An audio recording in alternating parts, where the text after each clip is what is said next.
everybody, my name is Jillian and welcome to my channel Glittered and Glued. So today begins my series of the 12 weeks of Christmas craft series. So I will do a one project or more each week for the next 12 weeks because we are really 12 weeks or just a hair more than 12 weeks away from Christmas. So I decided it would be a great way to bring in the holidays to do a craft project each week. So for week one, which is this week, I'm going to share with you how I made this cute, adorable little card that looks like a gift box. Now, I was totally inspired by some Pinterest posts that I saw that came up in my feed, and of course I just thought that was just absolutely adorable. And I think it links back to a Stampin' Up, like originally it was a Stampin' Up idea. I'm not really sure who the original creator is because there's a lot of them out there on Pinterest. But anyhow, this is simply a card, and it slides right out of the envelope that I made to go with it. Now, in this one, I did a folding card because I wanted to do like a little message here, and then maybe inside put like, you know, a Christmas photo to share. There's all different ways that you can do this. You do not have to do a folding one. In fact, the one I show you will just simply be a one-piece mat. But just thought it was just super cute and a great way to do a card for the holidays. So let me show you how I did that. First of all, you're going to need 2 pieces of cardstock. Now I use 110-pound cardstock because it just holds up better. Quite frankly, the regular cardstock, I find that it just rips and tears just way too easily. So I really, you know, I love the 110-pound. It's thick, it's firm, and it just looks great when the project is finished. So you're going to need 2 pieces. Now the first piece, you're going to cut a piece that's 5.5 this way by 11. So of course I was able to use 8.5 by 11 paper, and I only had to cut the 8.5 down to the 5.5. And then you're going to fold that piece of paper in half. And this is going to make our pocket that's right here, that's our box. And then you're going to simply glue that together. You're just going to want to do the 2 sides right here because you want to make sure that you can have your little pocket at the top. So actually I'll just start right here on this side, and we're just going to glue, and I'm going to go kind of quick, so it's going to be kind of messy, but this is only for demonstration purposes anyhow. So I used my scoreboard to fold my lines so that it would be nice and crisp and sharp. I'm going to get out my own folder there because I want to burnish that down. We can take that off now. I will put the measurements in the description box below, so don't worry if you didn't catch it on the first go around. I will have them there. This is super simple and easy to do, just once you figure out how you want to make your box. Now you may want to make it bigger, you may want to make it smaller. That would be a perfect size for a gift card, and that would be really cute to do a gift card size. But I thought it was really cute. I love kind of that square, you know, 5.5 inches is just really a perfect size. It looks so cute. And imagine how cute that would be, just kind of you know, sitting on a Christmas tree. Maybe you're, you know, gifting a gift card, but you want it to look really nice and kind of stand out, look really cute, just kind of sitting tucked right there on the Christmas tree. Okay, so I've got those glued. Now with the same piece of paper, so I got a lot of use out of the paper number 1. I'm going to cut what is actually left over is a 3-inch strip. 3 by 11 strip that's left on the 8.5 by 11 cardstock. So all I did was cut it down to 6 inches, and then because it was already 3 inches this way, and then I folded it in half. And I used my scoreboard to do that, just so I'll have nice creased you know, lines right there. And so this is what's going to go on top of your mat or your card, however you choose to do it. So it's going to simply look like that, and that's going to look like your box top. Okay, so now that we have our box part put together, we have the sides glued. Now what we want to do is check to make sure that our piece of cardstock that we cut it 4 3/4 by 5 1/2 is really going to fit in there. And the reason I do this is because on every time I've done it, I'm getting a little bit different result, and it probably depends on how much glue I'm actually laying down on the sides. But what you want to do is make sure that you have a nice, a nice fit, and that it's not, kind of hard. Like this one, I find that it's actually rather difficult to get it in the slot when I want to put it back in. So, well, that slid pretty nicely, but if it's a little too firm, it can be hard for you, your recipient to get the card in and out. So you just want to check to see if that it slides in smoothly. If for any reason it doesn't, you can do exactly what I did, and that is take this side and just shave off a little hair, use your trimmer, and cut off just a little bit at a time until you get a nice smooth transition into the into your base of your which would amount to your envelope. And so this one seems to be okay, so I'm going to go with it. It may it may catch on the side like that. It just depends on how you pull it out, but I'm going to go with it, and we're going to move on. Now this is where we're going to take this piece here, and we're going to make sure that it goes across the top, and we're going to center this. But before we put this piece on, we want to actually put the decorative piece that we're going to use on here.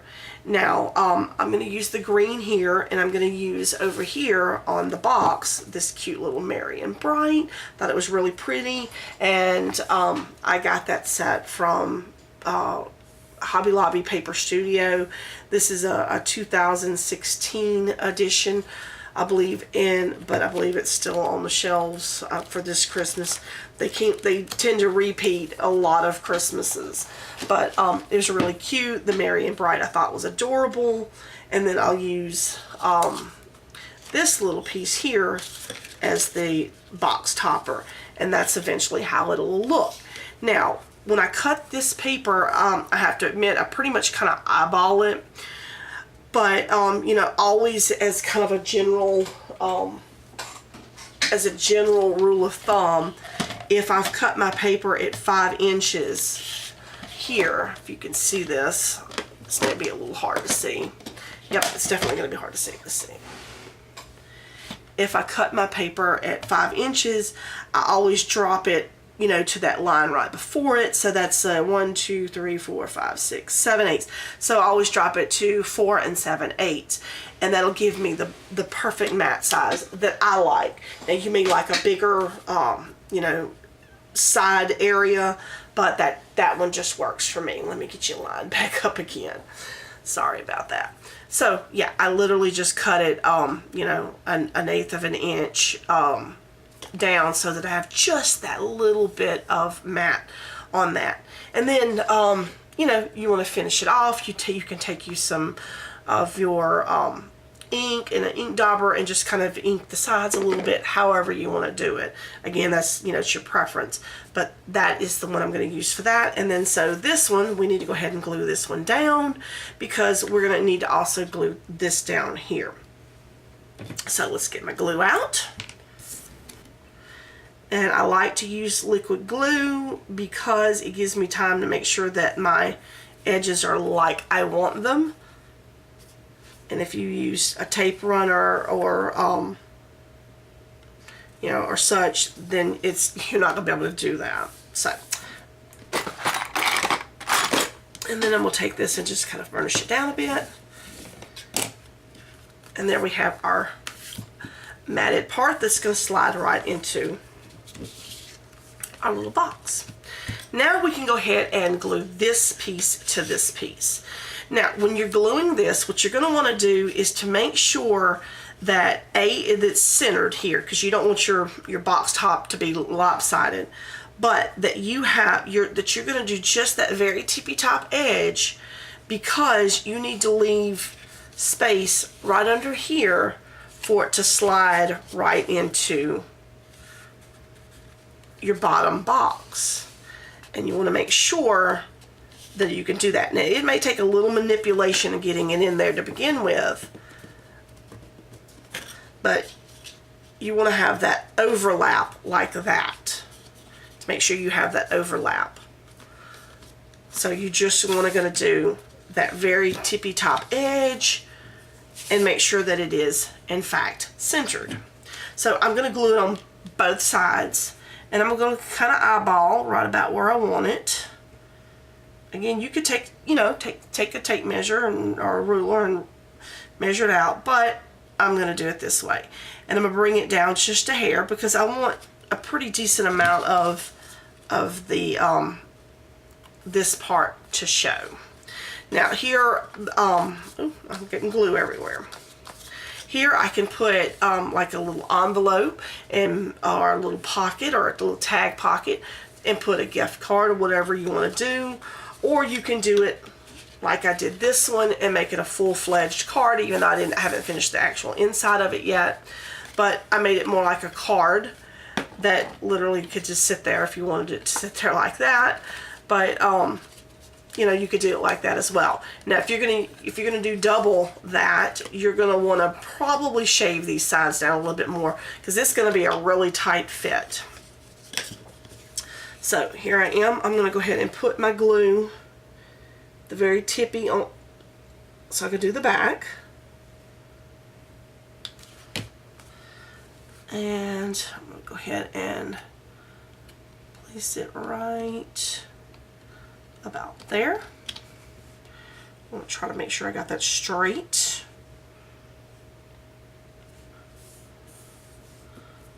Press down a little bit. I feel like I need to come over just a little bit more that way. That's starting to look good, except for the glue spot there. Ignore that. Okay, so what do you think? Yeah. Alright, now I'm going to lay down my glue right here on the top. Like I said, just that tippy edge, because I want enough flexibility in that flap to do that, to make sure that it covers the top of the box. And so I'm going to just start burnishing it down a bit.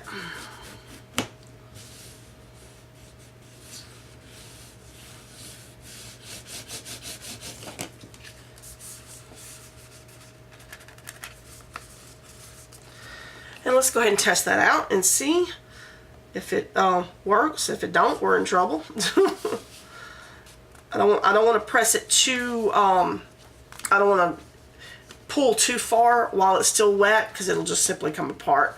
But I think that that's going to work. It looks centered enough for me, and I think I have enough flexibility in this part right here so that that'll slide right under there.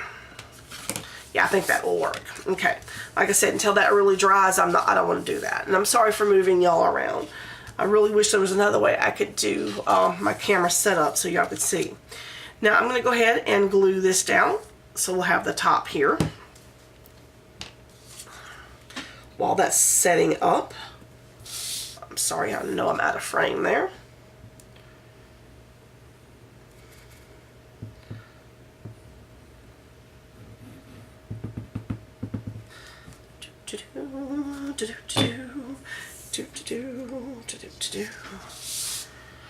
Okay, and let's get that in place.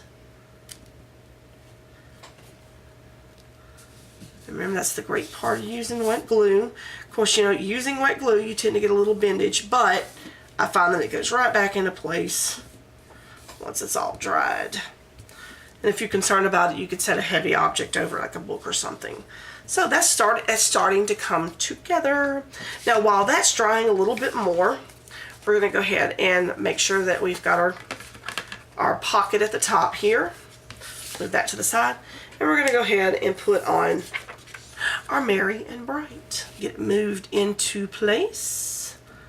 Move this way just a little bit. And we're going to have to hurry because this glue tends to dry fairly quickly. I really like working with Aleene's glue. Okay, so there we go. Now, of course, I'm going to eventually, but I won't do it here because, you know, each way we decorate is our own little way of decorating. But for this piece, you can see what I did is I went ahead and put some ribbon here and a little bow to finish it off and make it look like a real package. And I will do the same thing for this. But let's go ahead and see if we can't get this slid in there so you can kind of see how it looks all together. So I think we are about there. Look how cute that is. Okay, I think it's a little, I think I need to come down this side a little bit more, but we're getting there.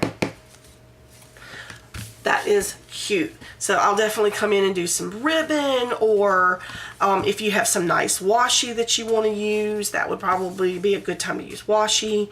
You can decorate it in any way you want. I'm thinking for this, a cute, small, tiny little ornament. Like I'm gonna put a bow here and then put a little ornament hanging from it, or some jingle bells. I love jingle bells. I love working with jingle bells. In fact, I really love working with jingle bells. And I added a cute, here's another little card that I made. Just as a project share, I added a little jingle bell to it. I used a die cut, a Spellbinders die cut, and cut out the little skates. And I used a Sharpie to change the color of the bottom of the skates. I didn't even have to paper piece it, which was kind of nice. And then I used some glossy accents to just kind of make it look more like metal, kind of shine it up. And then I took this right here is a snow marker that I got from Hobby Lobby, and I created just a little effect there that looks like wet snow kind of on it. And I use glossy accents here on the snowflakes as well. I just thought it was really cute, and sometimes I really like to do my cards that way. I think they're cute, and I think they sit very nicely when you set them on the mantle like that. But yes, I love jingle bells, so I will probably add a jingle bell or two to this. I think that would be really cute with a bow right there. So let me go ahead and give you a heads up. So I will be doing a minimum of 12 videos, depending on how many projects I decide on. I've got quite a few already picked out. We're going to do some Advent projects, cards, let's see, tags, definitely do some tags. Maybe do a wreath or a banner, because I do love to do some paper, paper projects for decorating. Some ornaments, stationery sets, mini albums, things like that. So I've got quite a few projects already planned, and that I'm gathering my stuff for filming everything. So we're going to be doing all those. And then at the end of the 12 weeks, I will be doing a giveaway. So be tuned in for that. And I'll have specific, rules for that. But just wanted you to be aware that we will be doing that. And I think this is going to be, this little series is going to be a lot of fun. I still feel like that edge is just not quite right. It's going to drive me crazy until I get it just right. But we're going to have a lot of fun with this series. And then, of course, I'm going to have other crafting stuff too. Won't be just Christmas, but for the Christmas series, I will, I'm going to put all of my Christmas projects in that. And I just thought it was a great way to bring in, the next 12 weeks leading right up to Christmas. So guys, thank you very much for watching. I really appreciate it, and I hope you enjoyed this project. Please leave me comments below to let me know if there's any specific projects you would like me to share with you, because I will be glad to add that to the list. Like I said, there will be at least 12 projects and probably more, because I love doing Christmas projects. Between Halloween and Thanksgiving and Christmas, I just have so much fun crafting. I just feel like that is literally the crafting season. So just be on the lookout for tons of projects, and let me know what you want to see. Thanks so much for watching, guys. Y'all have a wonderful day.